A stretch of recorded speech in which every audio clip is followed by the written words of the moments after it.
Donte, you've had a lot of success as an MMA fighter. What led you to the octagon to do what you're doing now? What led me to the octagon was I was getting in a lot of fights in school, and when I was in ninth grade, I was getting bullied by an older kid, and we had gotten into a couple fights, and he beat me up pretty bad, and I went home with a black eye, and my parents said that was it, and they took me to the boxing gym, and that was that.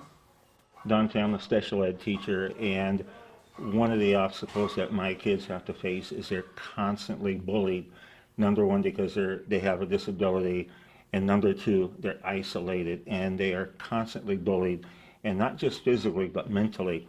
What advice do you have to kids with disabilities that are being bullied so they can overcome obstacles? My first advice would be to a child or a kid that has a disability would be to not be afraid to tell your parents, because they're the number one people, and not only their parents but their teachers, because their teachers are obviously, Mr. Wilson, like yourself, you do this not because for a check but to genuinely help those kids, and so they need to realize that they have people on their side, and a lot of times kids who are bullied feel alone. And so, that being said, I believe that they should not only inform their parents and their teachers, but address the situation. A lot of times when we are bullied, and I speak for myself as well, that we try to just avoid it and go left and go right. And what that does is allow the bullying to continue and to prolong the process. But if you address it head on, regardless of the factor, and I'm not talking about fighting, but just address it the best way you could possibly can, and don't let it slide and don't let it go unhandled. I think that's the way you get the best results. Okay.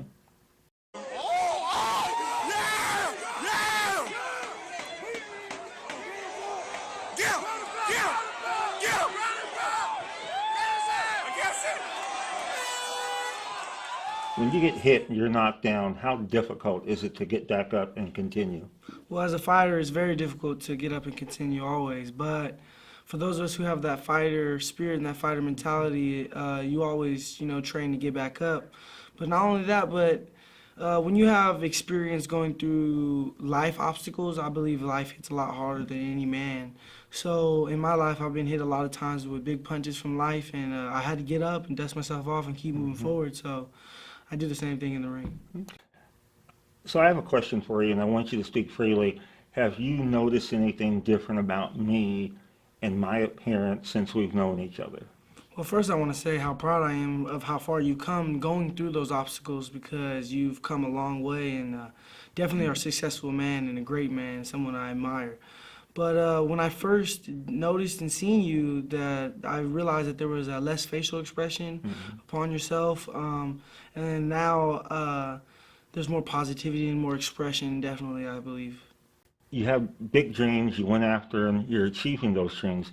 What would be your message to kids who've been told you shouldn't have dreams, don't go after them, so they just stop trying?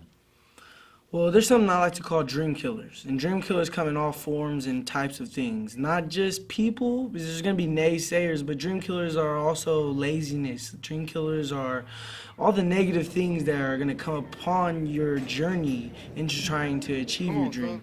And you just have to continue to fight those dream killers.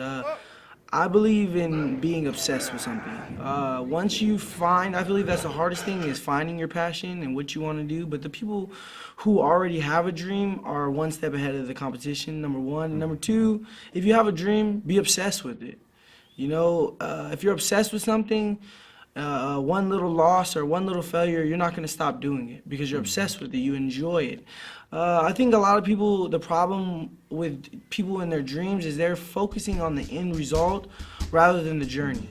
And the journey is what ultimately the dream is because if you could just wake up and do it tomorrow, it wouldn't be as sought after and as gold as it is. A dream is everything you ever wanted. Why? Because it's so big, and everyone can tell you.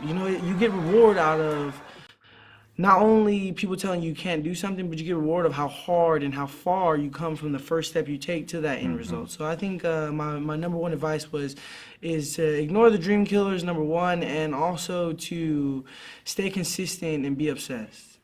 10 seconds of the first round. Here we